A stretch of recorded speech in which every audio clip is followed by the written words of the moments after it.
ஓம் சக்தி. உலகமெல்லாம் சக்திநெறி ஓங்க வேண்டும். ஒவ்வொருவர் மனக்குறையும் நீங்க வேண்டும்.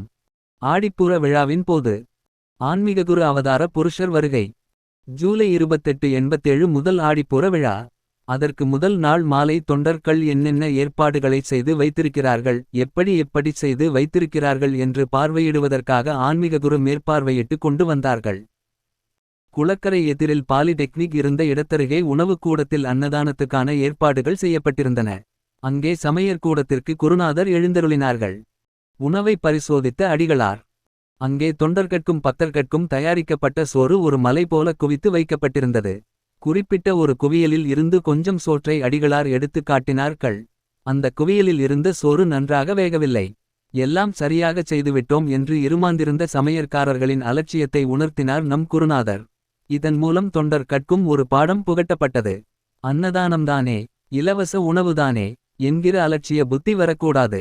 ஏழைகட்கும் பக்தர்கட்கும் படைக்கிற அந்த அன்னம் அன்னையின் பிரசாதம். அதனால்தான் அதற்கு திருஷ்டி பிழிந்து கற்பூர ஆராதனையும் காட்டப்படுகிறது.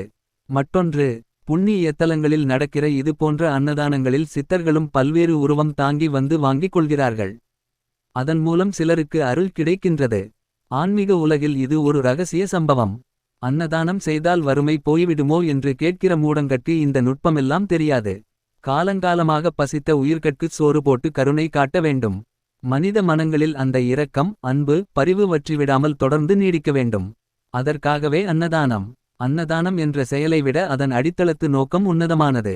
அது கருதியே அன்னை அருள் வாக்கில் சொன்னாள், அன்னதானம்தான் சித்தர்கட்கு உவப்பு. அந்த அன்னதானம்தான் ஆதிபராசக்திக்கு உவப்பு என்றாள். சுவையான ரசம். அங்கே தயாரிக்கப்பட்ட உணவு வகைகளில் ரசம் மிகச் சுவையாக. எனவே அம்மாவுக்கு ஒரு டம்ளர் ரசம் கொடுத்து பாராட்டு பெற இருந்தது.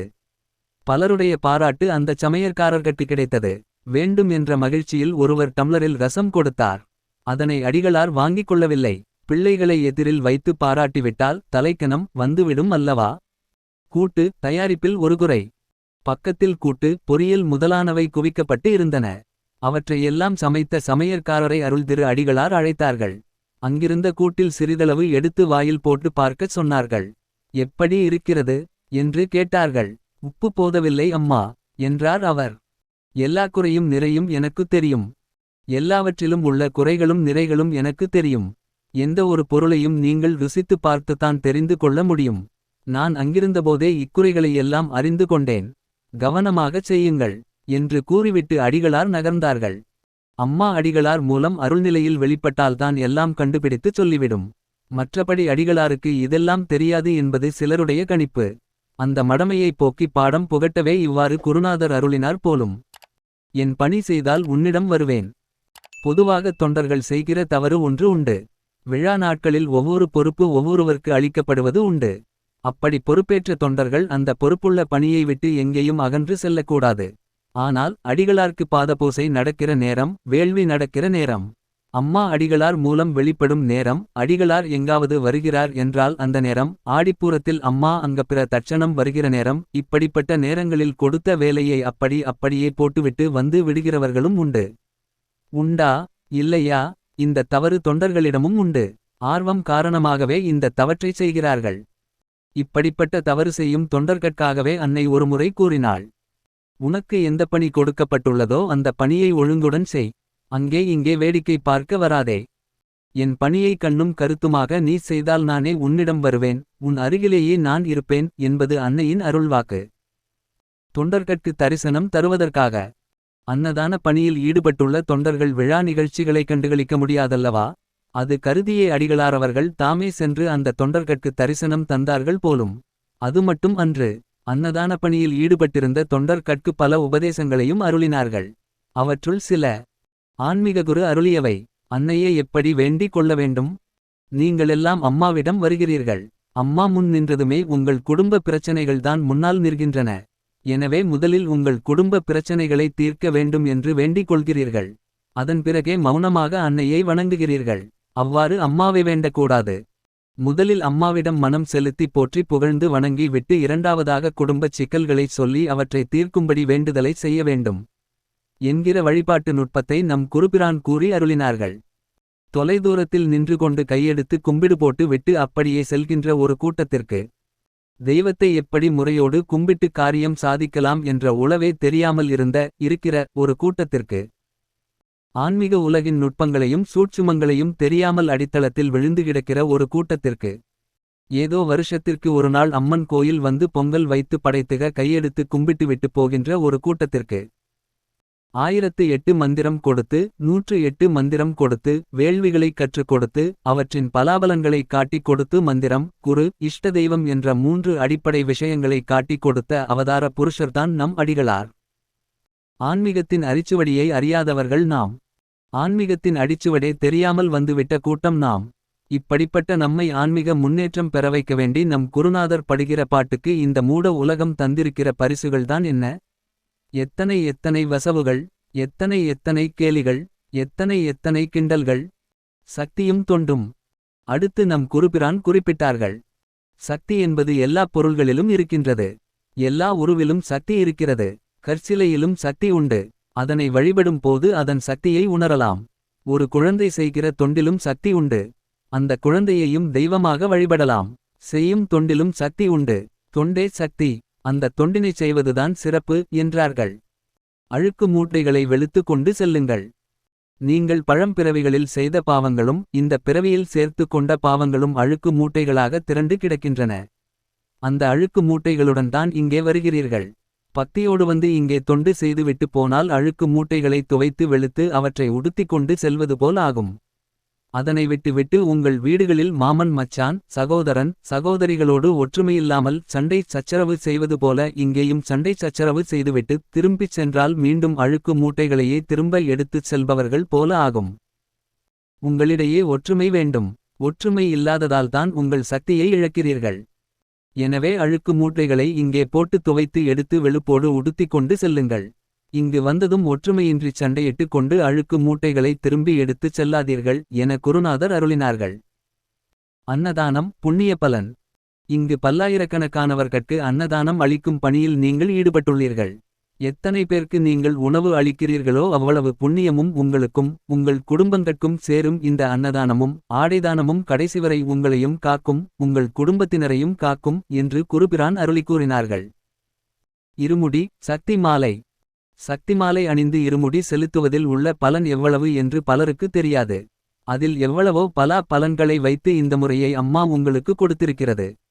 கோவை ஒட்டற்பாளையத்திலிருந்து அந்த மன்றத்தினர் 50 பேர் சக்தி மாலை அணிந்து இருமுடி எடுத்து கொண்டு ஜூலை 24, 87 அன்று ஒரு பஸ்ஸிலும் ஒரு காரிலும் புறப்பட்டு வந்திருக்கிறார்கள். வழியில் ஆத்தூர்க்கு அருகிலே அந்த காருக்கு விபத்து. அந்த கார் 3 முறை உருண்டு தலைகீழாக கிடந்தது. அதில் 6 பேர் பயணம் செய்து வந்திருக்கிறார்கள். அந்த காருக்கு பலத்த சேதம். உள்ளே இருந்த எவருக்கும் ஒரு சிராய்ப்பு கூட ஏற்படவில்லை. எப்படி இந்த அதிசயம் நடந்தது? காருக்குள்ளே இருமுடி அணிந்தவர்களும் இருக்கிறார்கள். ஒழுங்காக விரதம் இருந்து வருகிறார்கள். அப்படிப்பட்டவர்களை அம்மா காப்பாற்றுகிறாள். அம்மா சொல்லியுள்ள முறைகளைப் பின்பற்றி சிலர் சக்தி மாலை அணிவதில்லை, ஒழுங்காக விரதம் கடைபிடிப்பதில்லை. இடையில் ஏதாவது அசம்பாவிதம் ஏற்பட்டால் மட்டும் சிலர் அன்னையை திட்டுகிறார்கள் என்று குறிப்பிட்ட குருநாதர் நம் தவறுகட்கு நாமே காரணமாக இருந்து கொண்டு அன்னையை நொந்து கொள்கிற நம் அறியாமையை குறிப்பிட்டார்கள். நானும் ஒரு தொண்டன். ஆன்மீக குரு கண்ணீர். சுமார் 40 நிமிடம் நின்ற நிலையில் எதிரே உரையாடுவது போல ஆன்மீக குரு அறிவுரைகளை சொல்லிக் கொண்டு வந்தார்கள். இத்தனை நாளும் ஆடிப்பூரத்திற்கு தொண்டு செய்தீர்கள். நன்றாக தொண்டு செய்தீர்கள். நீங்கள் எல்லோரும் அம்மாவின் தொண்டர்கள். நான் உங்களுக்கு தொண்டன் என்று கூறியபடியே அந்த கல்கி அவதாரம் உலகை ஆட்கொள்ள வந்த அந்த அன்னையின் தூல வடிவம் அன்னை கொடுத்த அத்தனை சக்திகளையும் கையில் மூடி வைத்துக்கொண்டு சாதாரண நிலையில் உலாவிவரும் அந்த பரம்பொருளின் அவதார வடிவம் எதிரே இருந்த அத்தனை தொண்டர்களையும் நோக்கி தன் கைகளை கூப்பி வணங்கியபடி கண்ணீர் மல்க நின்றது. அடுத்து பேச்சுவரவில்லை. நாக்கு குழறிற்று. ஒருவாறு சமாளித்தபடி நன்றாக தொண்டு செய்யுங்கள், உங்கள் கூடவே இருக்கிறேன் என்று சொல்லி முடித்து அகன்றார்கள். அதுதான் ஆசி, நல்லாசி. எதிரே அச்சடித்த பதுமைகள் போல் நின்ற தொண்டர்களின் மனத்தளத்திலிருந்து பெருகிய கண்ணீர் வெள்ளத்தை நீந்திக் கொண்டு அம்மா வேகமாக நடந்தாள். தொண்டர்கள் இரவு பகலாக உழைப்பெடுத்துச் செய்கின்ற காரியங்களை கண்டு மனம் நெகிழ்கிறாள் அன்னை. அதே நேரம் இவர்கள் கோபதாபங்களோடு சண்டை சச்சரவு போட்டுக்கொண்டு அந்த தொண்டுகளால் பெறக்கூடிய பலன்களை இழக்கிறார்களே என்றும் வருந்துகிறாள் அன்னை. என்ன வழி காட்டினாலும் பற்றிக்கொண்டு ஆன்மீகத்தில் முன்னேறி வரமாட்டேன் என்கிறார்களே என்று நினைத்து அவள் உள்ளமும் கலங்குகிறது. அதன் வெளிப்பாடே அந்த கண்ணீர். ஒருமுறை அருள்வாக்கில் அன்னை சொல்லியது உண்டு.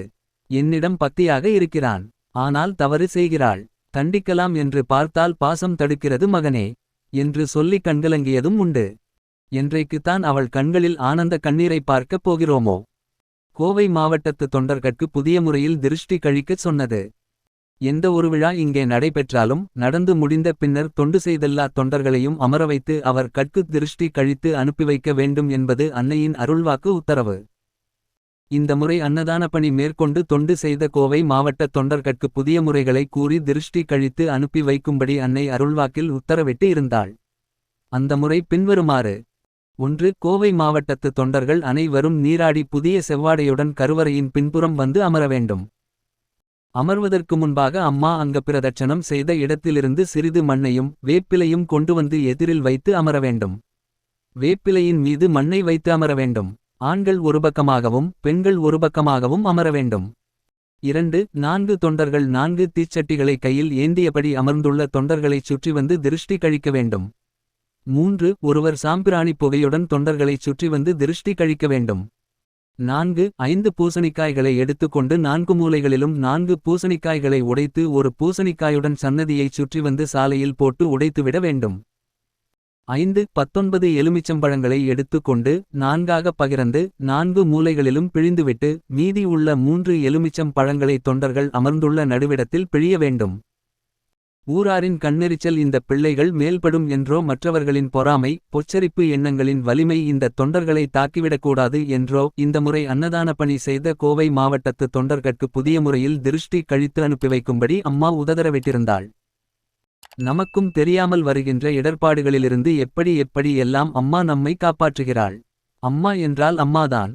ஓம் சக்தி.